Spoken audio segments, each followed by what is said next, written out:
So why does he send us the suffering? The Tanya says he sends us the suffering. God sends us suffering in order to test us and find out what's in our hearts.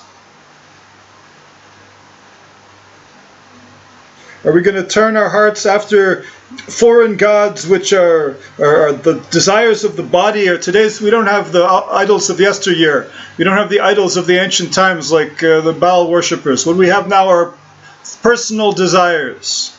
Desires for food, desires for sex, desires for riches, and power and wealth. These personal desires are today's idolatry. Are we going to turn to these idolatries? Or are we going to turn to dedicate everything to the Holy One, blessed be He, in the path of the Torah? That's the essential question a Jew has to ask himself. Is my desire to live a true life, the life that concatenates down from the very source of divinity and the very source of all, from the living God? Do I want my life to be an expression of the living God? Or do I want my life to be an expression of sticks and stones, of nonsense, of running after castles made in sand, here today, gone tomorrow? I want things to last forever. I'm a Jew because I want things to last forever.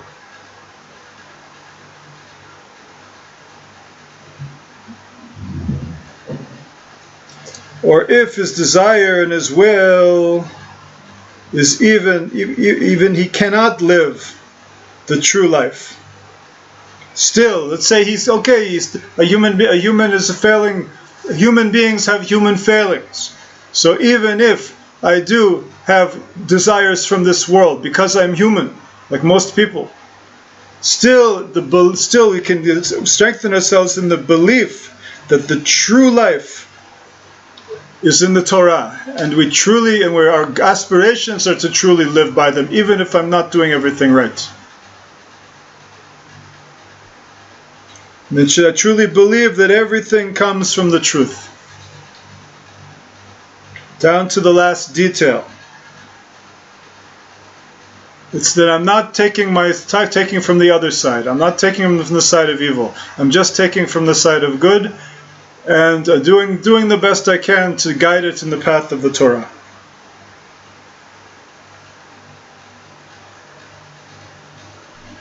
Because the very footsteps, and I just have to believe one thing, the very footsteps of man are coming from God. That I take my feet and I go this way or that way is coming from God. That I can actually move my feet is coming from God. And then, I might not be perfect, but still I'm connected. I'm connected to above. And that very faith, the Alter Rebbe says, will make everything better. And I'll see how everything is really, truly good.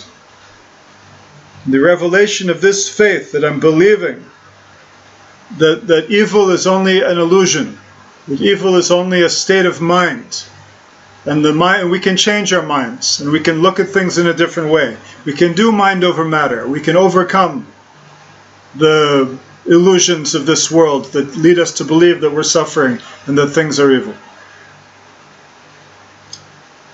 All evil will wither away, and all that will be left is the good. Everything is coming from the heavenly good. The heavenly good from the highest place in heaven. That's from God's wisdom, which is coming from the Keter and nothingness, which is beyond all reason and discernment and all understanding. That's called the Garden of Eden, that is above the world to come. Eden shelamala me olam haba. Olam haba is bina, understanding. If I can understand it this way or that way, then I see this is good, that's bad. I make a distinction between good and bad. That's what understanding is all about, right? This works, this doesn't work. This is good, this is bad. But above that we have Chochma.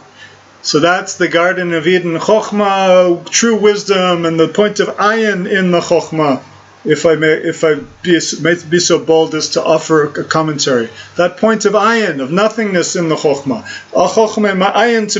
Wisdom, it says, well, from where does it come? The word from where could also be reread as comes from nothingness. God comes from a place that we can't understand and perceive whatsoever, because that's where God's wisdom comes from. Chochma me'ayin timatzeh. So the point of ayin, of nothingness in the wisdom, is called the Garden of Eden that is above the world to come. The Garden of Eden that is above the world to come, above understanding. And we can just reach a little bit of that place if I just get a nanosecond of existence in that place. Tefasta muat tamasta ruba. You got a little bit, you got the whole thing. Just one moment in that Garden of Eden above the world to come, I will never see evil in the world again, and I will never suffer as long as I live.